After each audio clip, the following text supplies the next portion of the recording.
ஒரு இருளான நேரத்தில், ஒரு இருள் சூழ்ந்த நிலையில் ஒரு கருப்பு எறும்பு ஒரு இருளான பாறையின் மீது ஊர்ந்து சென்றால் அந்த எறும்பை இறைவன் கண்காணிக்கிறான்.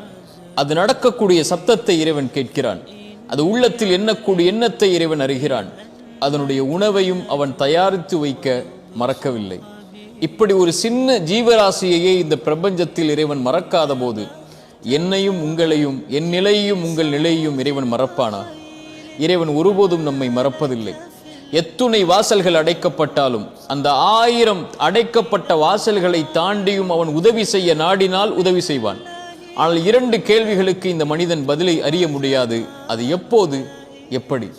ஆனால் இந்த 2 கேள்விகளின் பதிலையும் இந்த வாழ்க்கையில் அவன் கொடுக்கும் போது அப்போதுதான் அந்த மனிதன் புரிந்து கொள்வான், இறைவன் என்னை ஒருபோதும் மறக்கவில்லை என்று. நபி மூசா சொன்னார், லா யதில்லு ரப்பி வலா யன்சா. இறைவன் எதையும் தவற விடுவதில்லை, இறைவன் எதையும் மறப்பதில்லை.